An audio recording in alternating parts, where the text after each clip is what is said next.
iniciamos unas catequesis sobre escatología, ¿verdad? Porque estamos en tiempo de Pascua y algunos quizás tengan la duda de por qué estudiamos escatología en tiempo de Pascua.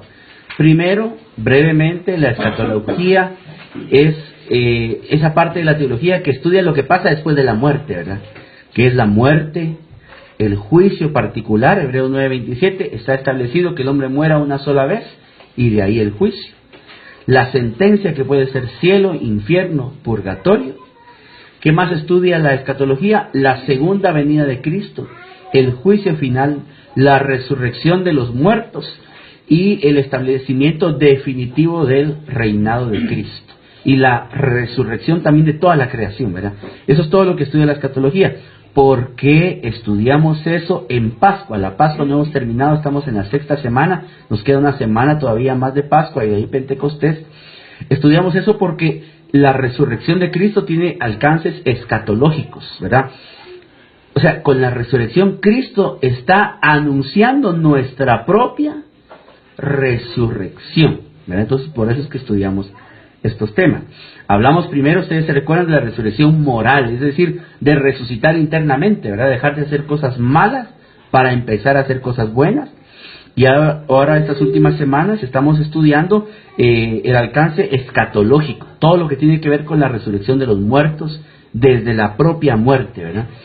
Afortunadamente todo está grabado, si lo quieren ver lo pueden ver en video, así que no se han perdido de nada y tampoco por eso vayan a dejar de venir, ¿verdad?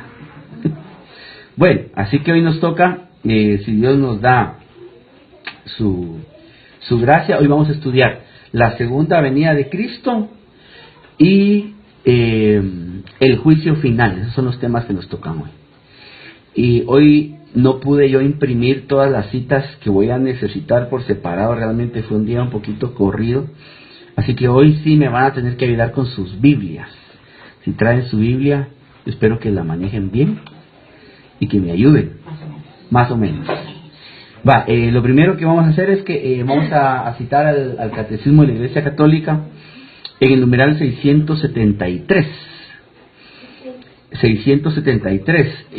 El Catecismo va a titular dos numerales, los va a titular El glorioso advenimiento de Cristo, esperanza de Israel. Así empieza, el glorioso advenimiento de Cristo, esperanza de Israel. A ver, veo que tenemos casa llena. Ligia, si quieres te puedes pasar para acá. Sí, venite. Ronnie también ahí, acomódense. Bienvenido, Hugo, adelante. No tengas pena, no. No querías pasar. Adelante, Hugo, bienvenido. Bueno, hoy sí, el Catecismo nos dice, sí, 673. Hermano, disculpe que... Sí. Pero en lo que habló de Sí. Hebreos, ¿qué es? 9:27. Sí. Vaya. Hebreos 9:27. Y ahorita vamos al Catecismo 673. Dice: desde la ascensión, el advenimiento de Cristo en la gloria es inminente. Y de ahí nos manda Apocalipsis 22:20, que dice: el que da testimonio de todo esto dice, sí, voy a venir pronto. Amén. Ven, Señor Jesús. Que la gracia del Señor Jesús sea con todos. Amén.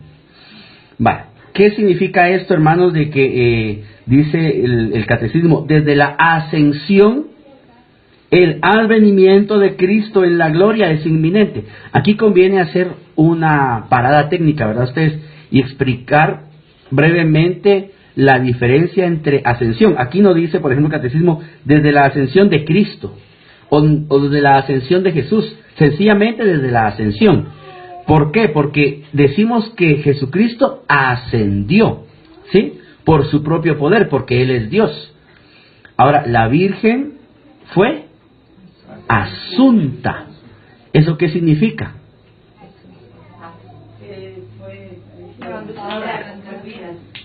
Fue llevada. O sea, ¿por su propio poder? No. ¿Por el poder de quién? Por el poder de Dios. Eso significa que fue asunta. ¿sí?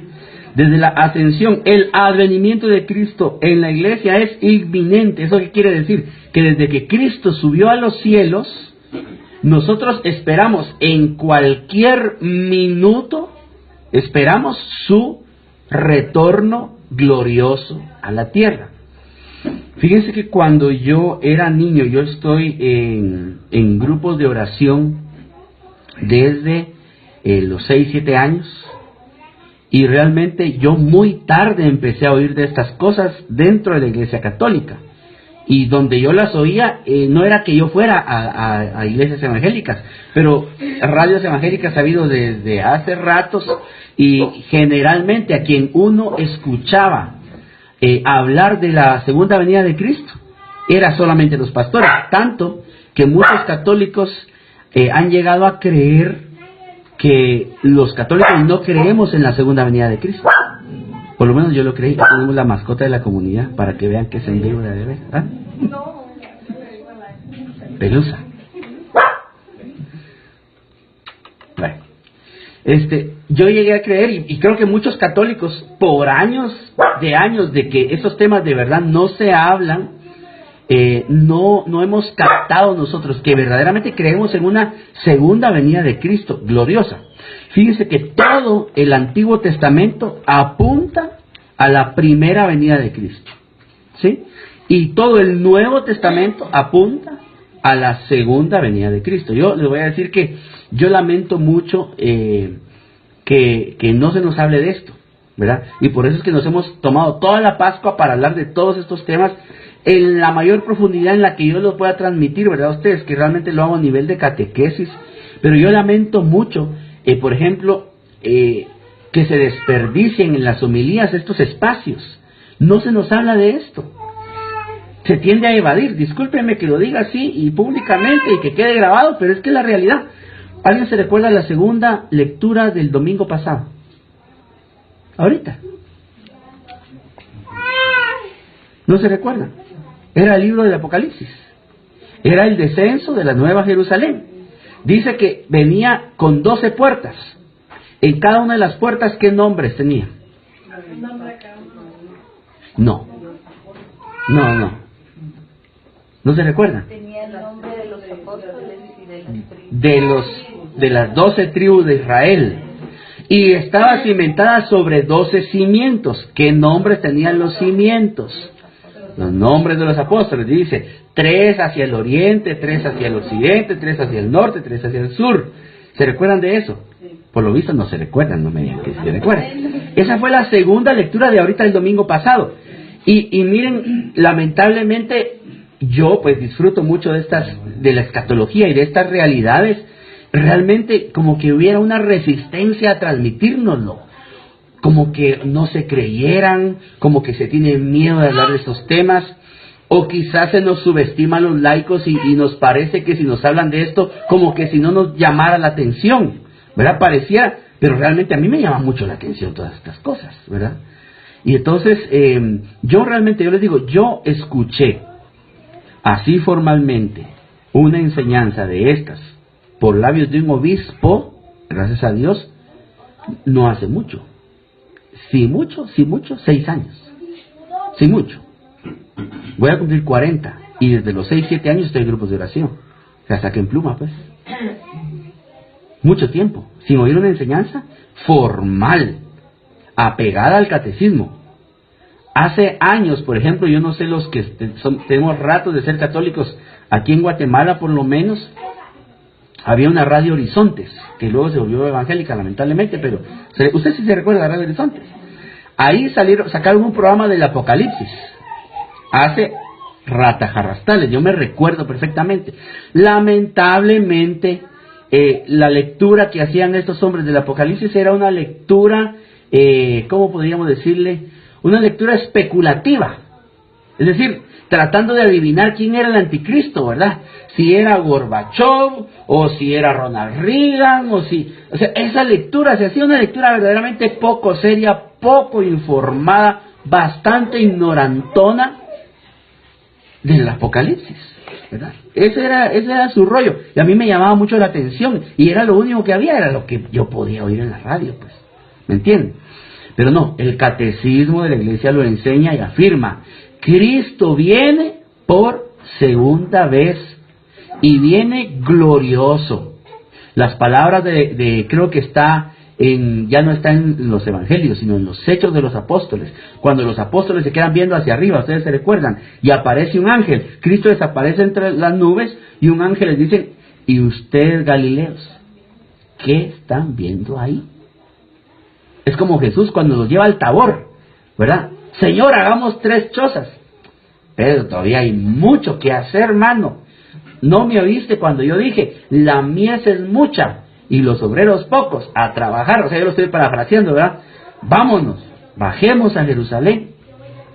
Pedro se quería quedar ahí, los galileos se querían quedar ahí, pero Jesús, el ángel les dijo: este mismo Cristo, así como lo han visto subir entre las nubes, así mismo descenderá. ¿Verdad? Es decir, Cristo viene glorioso. Primero, ¿cómo vino la primera venida? Humilde, sencillo, envuelto en pañales, nació en un pesebre. ¿Cómo viene la segunda vez? Glorioso. ¿Y a qué viene? Dice el credo: a juzgar a vivos y muertos.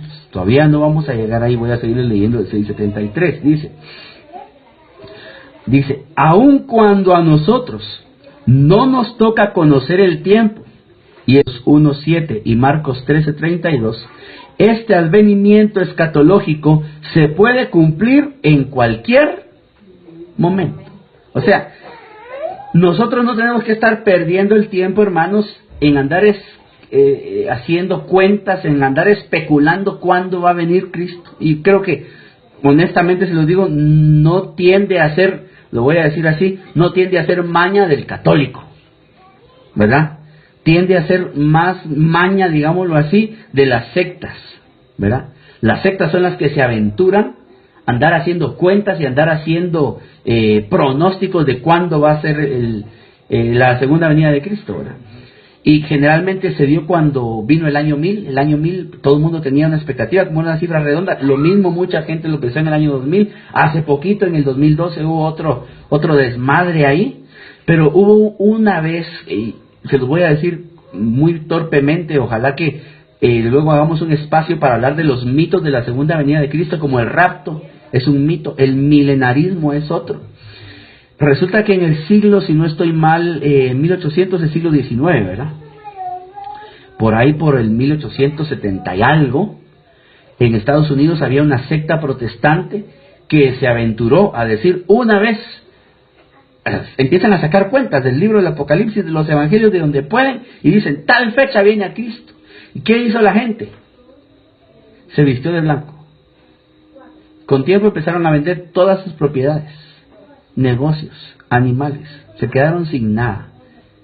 Se suponía que iban a venir a no sé qué lugar, se congregaron todos en aquel lugar, y ¿qué creen que pasó? No vino. Es que el pastor se equivocó. No, pero hoy sí ya tenemos la fecha correcta. Y volvieron a dar la fecha. ¿Y qué creen que pasó? No vino. Y lo hicieron una tercera vez. ¿Y saben qué pasó? No vino. A este episodio de la historia estadounidense, ¿saben cómo se le llama? La Gran Decepción. Así se le llama. ¿Y saben qué secta surgió de la Gran Decepción? Surgieron 2 sectas. 100 quetzales al que me diga cuáles son las 2 sectas que surgieron de la Gran Decepción. No, vaya que no dijo la que. ¿La qué? Porque estamos hablando del siglo XIX, 1870 y pico. 2 sectas. Los adventistas del séptimo día. Lo iba a decir, vaya que no lo dijo Rosita, me los hubiera ganado. Los testigos de Jehová. Y surgió una doctrina también falsa, que es la del rapto. Todo eso surgió desde esa vez, desde ese episodio que se llama La Gran Decepción. ¿Sí? 3 cosas muy dañinas: los adventistas del séptimo día, los testigos de Jehová y la doctrina del rapto. ¿Han oído ustedes hablar de la doctrina del rapto? pues hoy no van a escuchar nada, solo que surgió ahí. ¿Estamos bien ahí? Va, estamos bien, ¿verdad? Dice luego el catecismo, este advenimiento escatológico se puede cumplir en cualquier momento. ¿Eso qué significa? Si a Hugo le dicen, Hugo, mire, en cualquier momento, lo estamos llamando para que usted nos vaya a hacer un trabajo a Estados Unidos. O sea, eso puede ser en cualquier momento. Lo vamos a llamar a su celular y le vamos a pagar muy bien, en dólares, gastos pagados, una semana, mire, le va a ir muy bien. Pero por favor, eso va a ser en cualquier momento. ¿A dónde te van a llamar? ¿Será que dejas el celular? ¿Qué? Ese no duerme, el pobre Hugo. Hasta sueña que suena el teléfono, ¿verdad? ¿Sí? ¿Verdad? O si lo carga en vibrador, siente que le vibra. ¿Eso qué significa? Cuando el catecismo y el mismo Jesucristo, ¿quién nos busca? Mateo 24:44, por favor. Amor, de repente me ayudas con la Biblia. Mateo 24:44. Es que ya saben ustedes que me gusta a mí leer de la Biblia a Jerusalén. Y otros que busquen Primera de Tesalonicenses 5:2, Mateo 24:44 y Primera de Tesalonicenses 5:2. A ver, ¿qué tiene usted, hermana Aura? Mateo. Sí. A ver. Por eso estén alertas, porque el Hijo del Hombre vendrá a la hora que menos piensen. Estén alertas, porque el Hijo del Hombre viene en cualquier momento, dice tu versión. ¿Qué dice la versión Jerusalén? Por eso también vosotros estad preparados, porque cuando menos lo penséis, vendrá el Hijo del Hombre. Cuando menos lo penséis. ¿Y qué dice Primera de Tesalonicenses 5:2? Ahí ya se las puse más difícil, ¿verdad? Que vosotros sabéis perfectamente que el día del Señor vendrá así como ladrón en la noche. Como ladrón en la noche. O sea, no se sabe cuándo. Y cuando yo estoy esperando algo que sé que va a venir, pero que no sé cuándo va a venir, lo menos que puedo hacer que es... No, eso es lo menos. Estar preparado. Si yo tengo certeza de que algo va a pasar, pero no sé cuándo, lo menos que tengo que hacer es estar preparado. Es lo mínimo. Tengo que estar preparado. ¿Y cómo me preparo ustedes? Ya les dije cuando les di el tema de la muerte. La gente cuando oye de preparación, en lo único que piensa es en arreglar sus papeles, en ver a quién le va a dejar el chucho. No, yo desde hace rato que compré mi nicho, que pagué mi servicio funeral, y qué bueno. Pero esa preparación, por mucho que mucha gente admire cuando uno se prepara en esa línea, esa preparación es la de menos, es la menos importante. Si quiere, ni siquiera la haga, porque le garantizo que algo vamos a hacer con usted. De que la enterramos, aunque sea envuelta en un mantel, pero usted no se va a podrir en la sala de su casa. ¿Amén? Entonces, ¿qué preparación es la que importa? Espiritual. ¿Y cómo se prepara uno espiritualmente? En paz. Sí. Pero fíjense que eso a mí de ser mejor persona, les voy a contar. Una vez, los hermanos que lo van a ver después lo saben, y yo se los dije ahí delante de ellos, me llamaron para dar unas charlas a un grupo de catequistas en una parroquia y me dieron un folleto, porque ellos querían que les dieran una formación humana, ¿verdad? Es decir, valores humanos, que yo no creo que se puedan desvincular los valores humanos de los religiosos espirituales, pero hay cosas que podemos hablar, ¿verdad? Responsabilidad, compromiso, puntualidad, cositas de esas, ¿verdad? Y me dan un folletito que decía, el objetivo del cristiano, ser mejor persona. Cuando yo leo el título, a mí me da alergia. A mí me da el chikungunya, me da el Zika, me da, ¿qué otra cosa ustedes? El dengue hemorrágico, me dio absolutamente de todo, porque nosotros, hermanos, no podemos tener en la mente que ser cristiano sirve para ser mejores personas. Es absurdo, es demasiado poco. ¿Qué dijo Jesús? Y el Deuteronomio lo dice, y Jesús lo repite, sean santos. Y Jesús agrega, como mi Padre y yo somos santos. Sed perfectos. De ser mejor persona es fácil. ¿Por qué? Porque si yo le miento la parentela a mi vecino 2 veces por semana, si yo le bajo a 1 sola vez por semana, ya soy mejor persona. Eso es demasiado fácil, demasiado poco. El cristiano tiene que aspirar a la perfección, a la santidad. Miren, hermanos, la vida es demasiado corta para que nos vivamos peleando como perros y gatos. Estar preparados es tener esa conciencia. Tener esa conciencia de que vamos a ser juzgados. ¿Para qué vamos a pelear? Si me van a pedir cuentas de cada vez que menté el... Ya saben a quién, ¿verdad? Ya viene el 10 de mayo. ¿Para qué me voy a pelear con la gente? ¿Para qué me voy a pelear con mi papá? ¿Para qué me voy a pelear con el vecino? ¿Para qué me voy a pelear con mi hijo? ¿Con mi marido? ¿Para qué? ¿Si cuánto dura esta vida ustedes? Los robustos, dice, ¿qué libro dice así? Los proverbios, no. Los robustos viven, si bien les va, dice, 80 años. Los más robustos, si bien les va. ¿Y qué son 80 años comparados con la eternidad? Se entiende que es estar preparado, ¿verdad? Ahora dice, ya lo último, dice, aunque el acontecimiento y la prueba final que le ha de preceder están retenidos en las manos de Dios. Ahora, antes de la venida de Cristo, nosotros tenemos que saber que hay, por lo menos, voy a citar lo que dice aquí el catecismo, al menos 3 signos que nos van a decir que ya cada vez estemos mucho más cerca.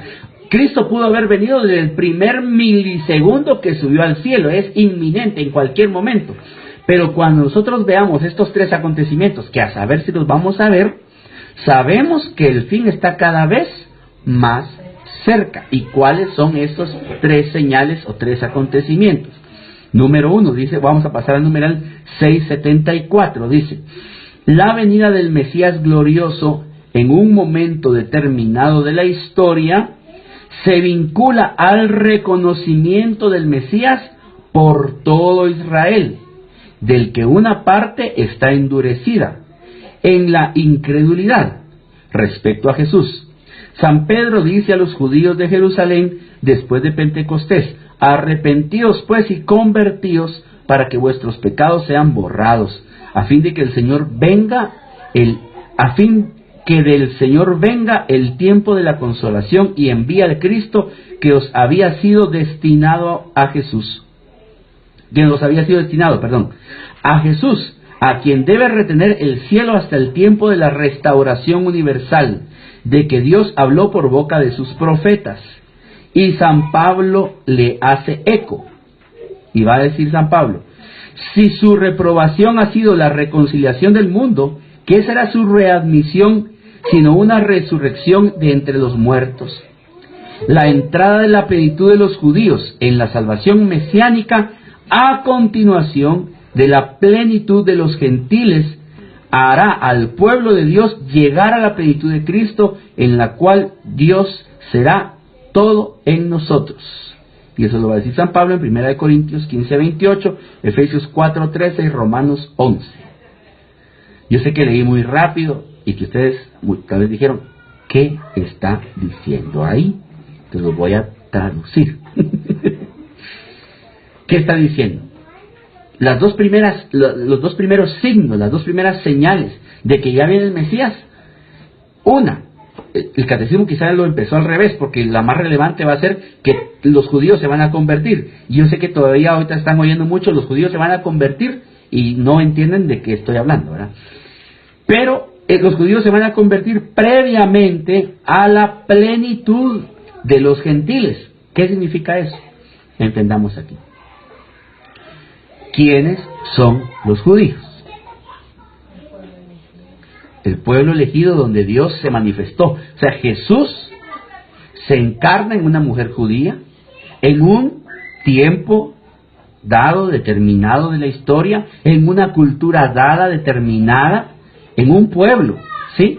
O sea, Jesús no es un Hare Krishna que anda a saber en qué viajes astrales y a saber ni en qué épocas astrales. No, Jesús nació por ahí por el año 0, ¿verdad? De nuestra era, hace 2016 años más o menos. O sea, Cristo irrumpe en la historia del hombre, se encarna en un pueblo determinado, los judíos. Pregunta, ¿los judíos creyeron o no creyeron? No creyeron. Por mayoría de votos, no creyeron. Pero algunos sí creyeron. ¿Quién es la primera judía en creer? María. Ahí está Zacarías en el templo, ¿verdad? Ahora San José. Sí, pero no vayas tan rápido. Zacarías cuando la Virgen María va a presentar al niño Jesús, ¿qué dice Zacarías? Ahora mis ojos han visto al Señor. Ya puedo morir en paz porque mis ojos han visto al Señor. Ese creyó. La profetisa Ana creyó. Los apóstoles creyeron. ¿Cómo se llamaba aquel de Sanedrín que creyó, donde José de Arimatea, en el sepulcro que enterraron a Jesús, era propiedad de José de Arimatea? Y así dice, después de la predicación de Pedro en Pentecostés se convirtieron unos 3,000. O sea, sí hubo un grupo de judíos que se convierte, pero el resto, la gran mayoría, no cree que Jesús es el Mesías. Pregunta, ¿existe todavía el pueblo judío? Sí. Sí. ¿Dónde vive? O sea, viven en todas partes del mundo, pero ¿dónde está la capital de los judíos? En Israel. ¿Dónde es eso? En Palestina, allá en el Medio Oriente. Ahí están los judíos. Y en otras partes del mundo, ¿verdad? En Guatemala hay judíos, en todas partes del mundo. Ellos, la gran mayoría, ya creyeron que Jesús es el Mesías. No, lo siguen esperando.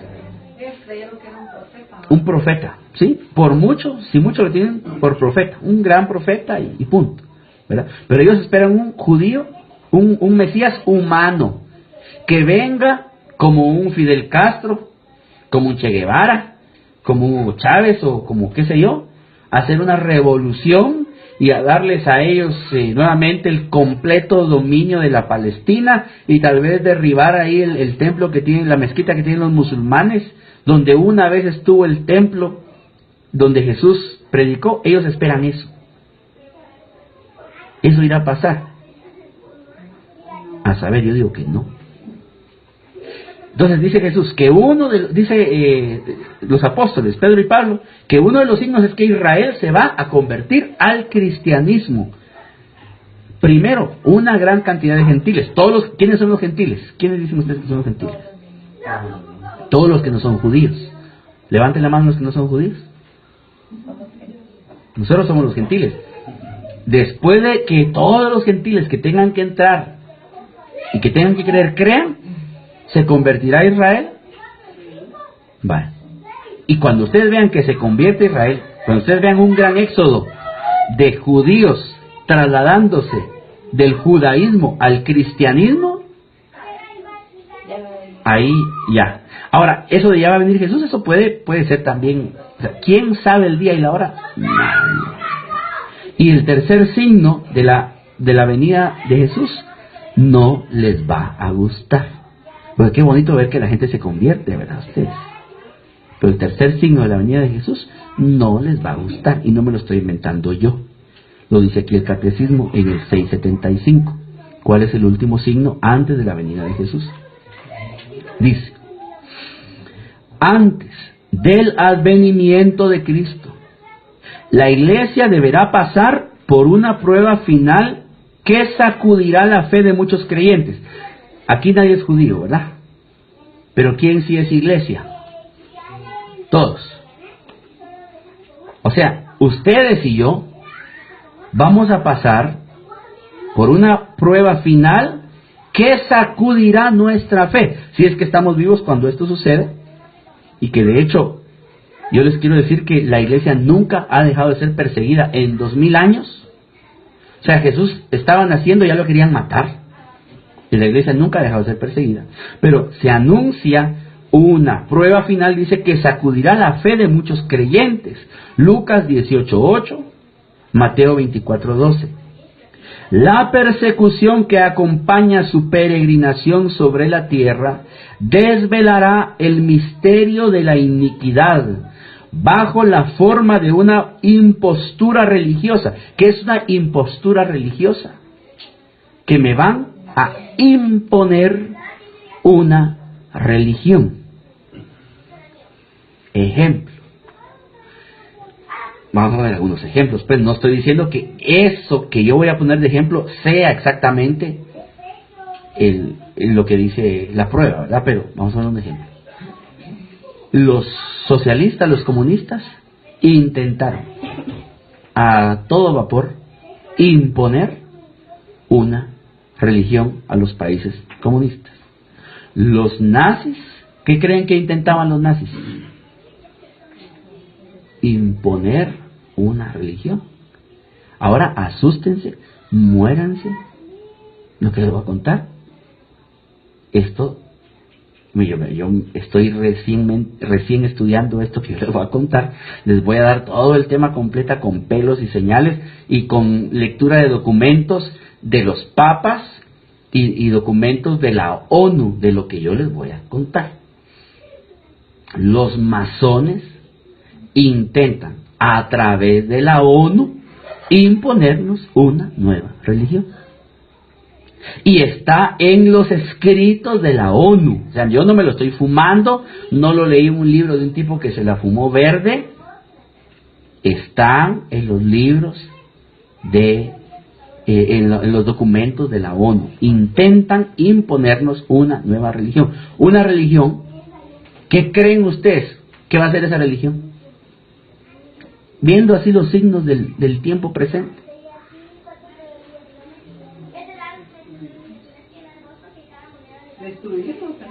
Fíjate que sí.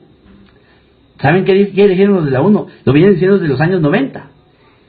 Pero ¿saben cuál es la característica de esa religión? El ecologismo. ¿Ustedes se han dado cuenta? Todo lo que es ecología ahora. Usted pone cualquier canal y es el mundo se va a acabar. El calentamiento global. Y cuando no es calentamiento es el enfriamiento global. Entonces ya para no estar entre que se caliente y que se enfría, cambio climático. ¿Verdad? Y entonces, ¿qué dijeron estas gentes de la ONU? Yo les voy a dar luego nombres y apellidos y el documento donde está lo que les voy a decir, una vez tenga todo preparado. Y que les digo nuevamente, no es que yo esté diciendo que esto sea, ¿verdad? Es un ejemplo de una impostura religiosa nada más. ¿Amén? Bueno, ¿qué dijeron estas gentes? El presidente de la UNICEF dijo que nosotros éramos la plaga del planeta y que el planeta no nos pertenecía a nosotros, sino que nosotros le pertenecíamos a él, y que por lo tanto para que el planeta subsistiera había que hacer descender las tasas de fertilidad, empezando con los países pobres. Levanten la mano los que viven en un país pobre. Eso dijeron los flamantes políticos masónicos de la Organización de Naciones Unidas. En la ONU hay una capilla que se llama la Capilla de la Meditación, donde se supone que ahí pueden entrar todas las personas de religiones de todo el mundo, porque no hay ningún signo que la identifique con ninguna religión, y los que quieran rezar entran a rezar, los que quieran llegar a hacer yoga entran a hacer yoga, los que quieran hacer meditación trascendental entran ahí a hacer meditación. Ellos dicen, aquí no hay ningún signo, no hay ninguna cruz cristiana, ninguna media luna musulmana, ninguna estrella David judía, ningún yin y el yang del yoga. No, aquí, pero eso es, lo digo en buen chapín, eso es paja. Porque usted entra a la Capilla de la Meditación de la ONU, búsquela en internet, y ahí hay una piedra cúbica. A que no sabe a quién representa la piedra cúbica. O sea, una piedra tallada en forma de cubo. ¿De quién creen que utiliza en su religión esa piedra cúbica? Los masones. Ahora, ¿yo estoy diciendo que los masones son el anticristo? ¿O yo estoy diciendo, esa es, y entonces en tal año va a venir Jesucristo? ¿Eso estoy diciendo? No, estoy dando un ejemplo de impostura religiosa, para que tampoco me tachen, ni me excomulguen, ni digan que estoy hablando saben ni qué cosas. ¿Amén? Pero igual yo les voy a dar todo el tema de la masonería, nueva era, ideología de género, y toda esa religión ecologista que se nos viene encima. Eso nos va a intentar imponer, especialmente a nuestros hijos en las escuelas, en los colegios y en las universidades. Amén. Por último, ¿qué dijo Gorbachov? Ya no recuerdo en qué año. Él fue uno de los principales redactores de una cosa que se llama la Carta de la Tierra. Cuando redactaron la Carta de la Tierra, hicieron una procesión, la metieron en un arca que se llama el Arca de la Esperanza, que es la imitación del arca de la alianza de los judíos. La llevaron en procesión hasta esa capilla que yo les digo en la ONU, y dijo Gorbachov: después de la Carta de la Tierra, nunca jamás volveremos a necesitar los 10 mandamientos. Ya leeremos la carta, la mugre Carta de la Tierra. Yo desde hace ratos que no me trago nada, ni de la ONU, ni de UNICEF, ni de la OMS, Organización Mundial de la Salud, ni del Banco Mundial. No me trago nada de esta gente. Son lobos con piel de oveja. Amén, hermano. Nos vienen un poco asustados. Ejemplo de impostura religiosa. Ejemplo. Ahora dice que proporcionará a los hombres una solución aparente a sus problemas mediante el precio de la apostasía de la verdad. ¿Qué significa apostasía de la verdad? Renegar de la fe. ¿Sí? Renegar. Contradecir. Estar en contra de la fe. Renegar. Yo era católico, pero cuando yo era católico a mí me enseñaron tal cosa y yo por eso ya no soy católico. Qué raro, ¿verdad? Que cuando era católico chupaba, mujeriaba, se drogaba, era tranza, era lo peor, pero él era católico. No iba a misa, pero era católico. Iba a misa solo cuando se moría un chucho, ¿verdad usted? Pero él era católico. No sabía leer la Biblia, en su vida leyó un numeral del catecismo, pero él era católico, ¿verdad? Renegar de la fe es la apostasía de la fe. O sea, ¿qué quiere decir el catecismo? Que al final de los tiempos, y Jesús hace esa pregunta, al final de los tiempos, muchos renegarán de la fe, muchos se irán de la iglesia. Pregunto, solo es una pregunta, un análisis. ¿Se está yendo gente de la iglesia católica, sí o no? Sí. Se va por toneladas, ¿sí o no? ¿De qué iglesia se están yendo, dice? ¿De qué fe están apostatando? De la fe católica. No de las protestantes, ¿verdad? Para ahí se están yendo. ¿Se comprende ese punto, verdad usted? Y por último dice: la impostura religiosa suprema es la del anticristo. Más de alguien va a decir: el catecismo está hablando del anticristo, pero si yo creía que eso era una cosa así como un cuento, pues como para asustar a los patojos. ¿Existe el anticristo? Existe. Ahora, no creamos que el anticristo es una persona determinada. O sea, nadie aquí vaya a salir con el patín de que el anticristo es Obama. Ni se vaya a registrar ahí el Apocalipsis para hacer sus cuentas y ver si tal vez si no es Obama, a lo mejor es Donald Trump. A ese tiene más cara de anticristo. O sea, no pensemos que el anticristo es una persona en concreto, ¿verdad? Que va a tener cachos y, o sea, las figuras del Apocalipsis son figuras, como dijéramos, no que no existan, sino que son simbólicas, ¿verdad? Pero son reales, ¿sí? Dice, es decir, de una, y aquí explica el catecismo que no es una persona, sino, es decir, dice, la de un pseudo mesianismo, en que el hombre se glorifica a sí mismo, colocándose en el lugar de Dios y de su Mesías venido en la carne. ¿Sí? ¿Qué es ese anticristianismo, ese anticristo? Es el hombre queriéndose colocar en lugar de Dios. ¿Alguno de ustedes se recuerda quién se quiso colocar en el lugar de Dios? Dice el libro de Isaías: oh lucero de la mañana, dice Isaías, ¿de dónde has caído? Lo estoy parafraseando, ¿verdad? Eras el más hermoso, Dios te creó revestido de belleza y de gloria. ¿Hasta dónde has caído? ¿Por quién se quiso colocar ahí en el trono de Dios? Satanás, que el Señor lo reprenda. Satanás, que el Señor lo reprenda. Y ustedes saben que, por ejemplo, el bolo nunca chupa solo, ¿verdad ustedes? ¿Sí o no? ¿Qué hace el bolo? Buscar alero. Y él sabe, mire. El que no sabe, dice, Ligia tan chula, dice, buscar compañero. No, pero Hugo sí sabe. Y la palabra no es compañero, es alero. Es alero, es la palabra. Y es que de verdad, el que peca nunca quiere pecar solito. Siempre busca a alguien más a llevárselo al pecado. Entonces el diablo quiso ponerse en el trono de Dios, no pudo, y ahora ¿qué quiere hacer con nosotros? Que deseemos también ponernos en el trono de Dios. ¿Sí? O sea, todo esto es verdaderamente satánico. El anticristo es toda una ideología, toda una, ¿cómo podríamos decir? Una estructura que está contraria a Dios y que quiere poner al hombre en el lugar de Dios. ¿Sí? ¿Amén? No es una persona en concreto. ¿Estamos bien hasta ahí?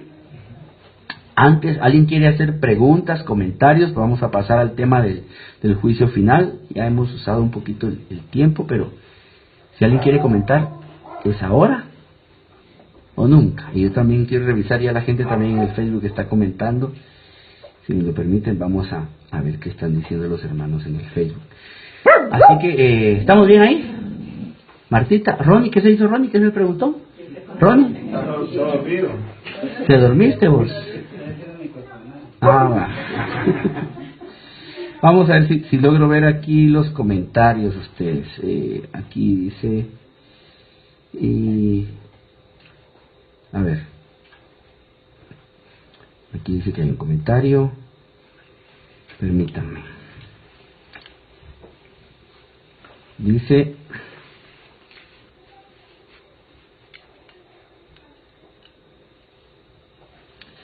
Rosana de Celaya nos saluda desde Honduras. Gracias, Rosana, Dios le bendiga.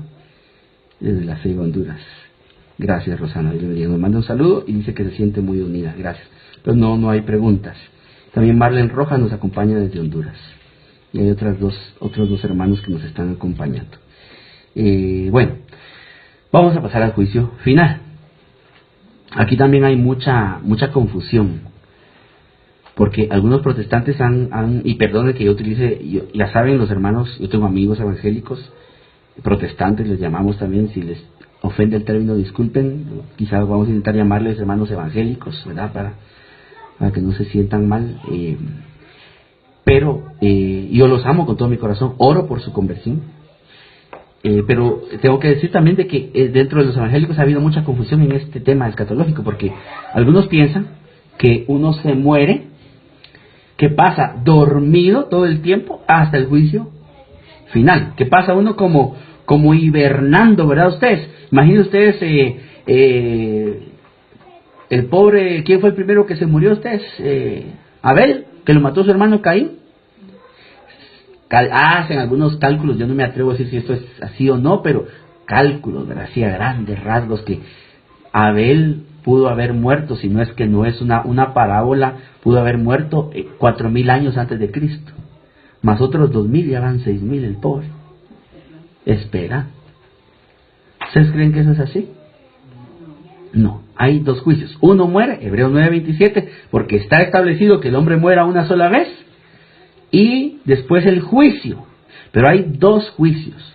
Hay un juicio particular, es decir, se me va a juzgar a mí particularmente, solito yo. De este tema ya lo hablamos, no lo voy a repetir. Los que quieran, vean las grabaciones anteriores, ahí están en la página.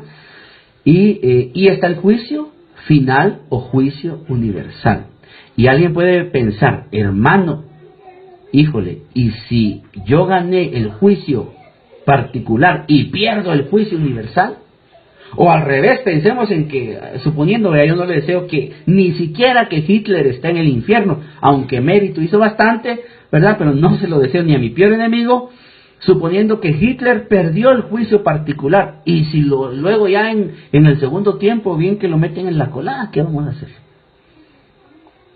La cosa no es así. El juicio final solo no hace más que ratificar la sentencia del juicio particular. Es decir, que el que se fue al cielo en el juicio particular, después del juicio final, ¿a dónde le toca ir? Al cielo. No le va a cambiar la sentencia. Y entonces, ¿por qué la necesidad de dos juicios? Muy sencillo. Miren, hermanos, el ser humano tiene una esfera privada, individual, pero también tiene una esfera social y pública. Es absurdo negar que el ser humano es un ser social. Eso es patético, absurdo, como lo intentan muchos liberales, ¿verdad? Que lo que cuenta es únicamente el individuo. No. Cuenta el individuo, sí, pero en sociedad. ¿Se debe respetar la esfera privada del individuo? Sí, pero el individuo también debe respetar su esfera social, pública. Entonces es lógico que hayan los juicios, ¿verdad? Que haya el juicio particular para mi esfera privada, y que los que tienen que recibir mérito lo reciban también públicamente, si es que hicieron cosas buenas, y los que tienen que sufrir de mérito lo sufran también públicamente si hicieron cosas malas. Y miren ustedes, mucha gente dice, cuando ve la injusticia de este mundo, yo no sé si a ustedes les da rabia la injusticia de este mundo. Ver que, por ejemplo, el Chapo Guzmán, verá ustedes, que el Señor lo reprenda. Este hombre que hace lo que se le da la gana, trafica lo que se le da la gana, se burla de las autoridades como se le da la gana, soborna a quien se le da la gana. Ustedes ven que lo agarran y que se escapa indiscriminadamente. Y usted dice, ay, usted cólera da a ver esta gente, porque mire, se dan una vida de reyes, mujeres, vicios, pisto, viajes, excesos, y mire, si es gente pura lata, si es una lata, yo no sé por qué no se mueren. Llega uno a pensar, ¿verdad?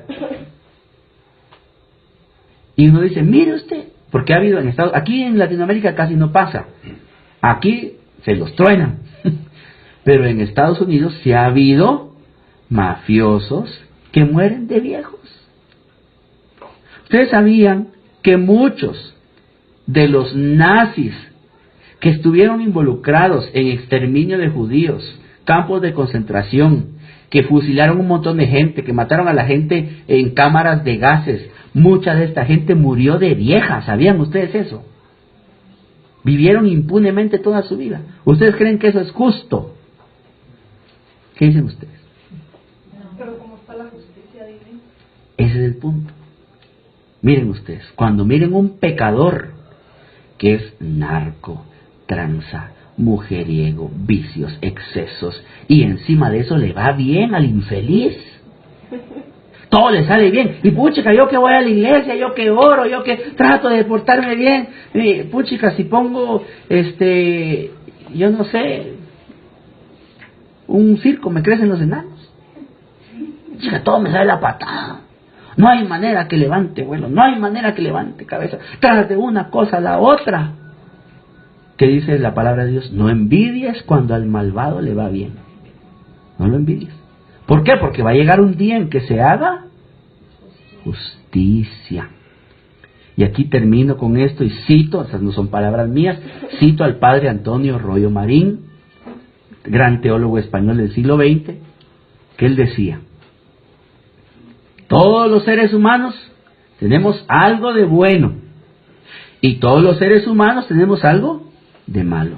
Cuando tú mires que al pecador, al impío, al ateo, al que transgrede la ley le va bien y encima todas las cosas le siguen saliendo bien y se da la gran vida, no lo envidies, ten compasión de él. ¿Por qué? Porque Dios ahorita lo poquito de bueno que tiene se lo está premiando. Lo poquitito que tiene, la que le espera en la otra vida. No le tengas envidia, tenle compasión. Y cuando el santo sufra, a ese tenle una santa envidia, la que le espera en la gloria. Amén, hermanos. Vale. Les termino aquí diciéndoles, vamos a leer Mateo 25, 41, el juicio final. Mateo 25 está en lo que se llama el discurso escatológico. En San Mateo hay varios discursos. Uno es el sermón de la montaña, por ejemplo, Mateo 5, 6 y 7. Y está también el discurso escatológico, si no estoy mal es 24, 25 y 26, si no me falla la memoria. La próxima semana hablaremos de la resurrección de los muertos, ¿sí? Ojalá vengan, ¿verdad? Porque yo creo que si hablamos de cómo, como yo acabo de ver un evento ahí que se llamaba... si imaginemos que hacemos un evento, ¿cómo pagar todas mis deudas? Les garantizo que aquí no cabe un alma. ¿Cómo llegar a fin de mes? ¡Ja! Hasta en el patio nos empezarían a bajar a los enfermos desde el techo, ¿verdad ustedes?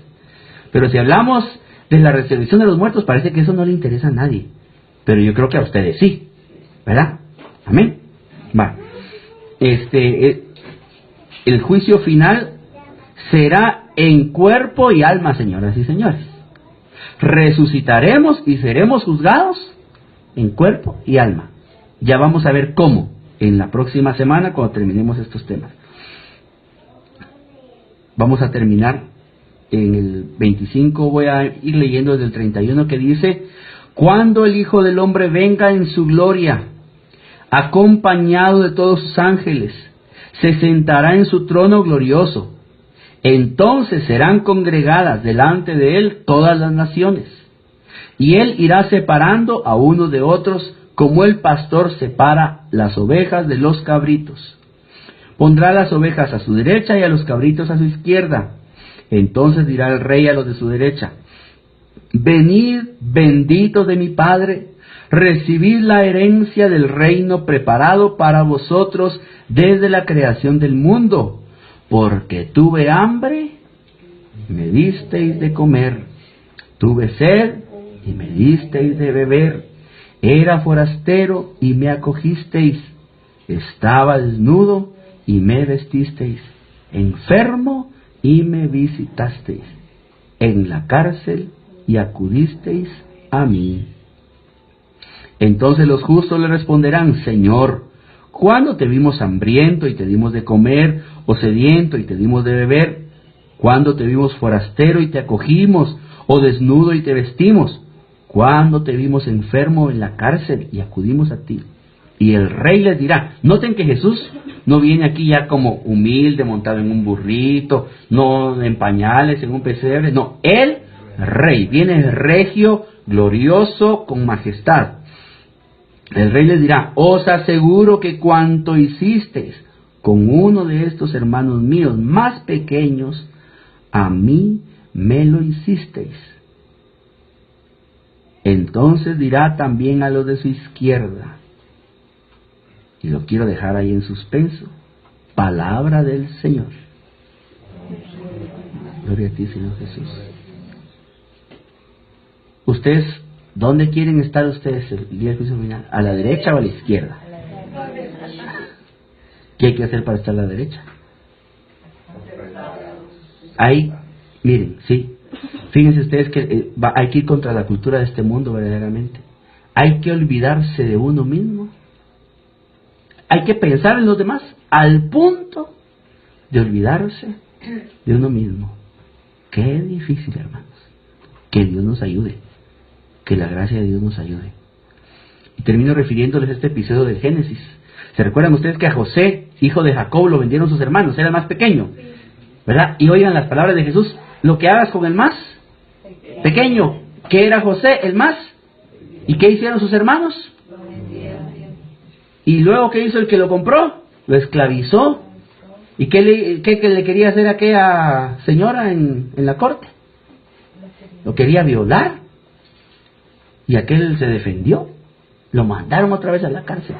Bueno, total, sale de la cárcel, interpreta los sueños del faraón. Hay una gran sequía. Los hermanos llegan a comprar víveres a Egipto, era el único lugar donde había. ¿Y con quién se encuentran? Con el más, pero ahora vuelto rey.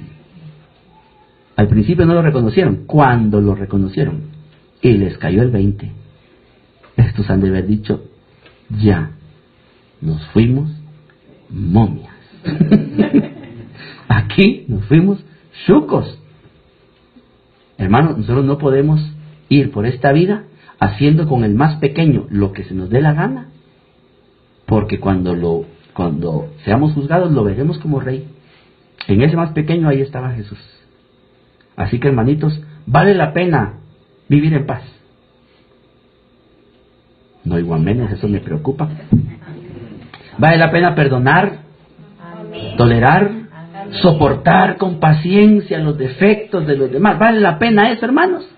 Callarse la boca, callarse, echarse llave, cerrar el zipper, vale la pena. Vale la pena, hermanos. Hagamos un esfuerzo, si no por nada la Biblia dice, esfuérzate y sé valiente. El esfuerzo humano no alcanza, pero es necesario. Y pidamos la ayuda de Dios, de la Virgen, de los santos que intercedan por nosotros. Amén. Bueno, vamos a orar.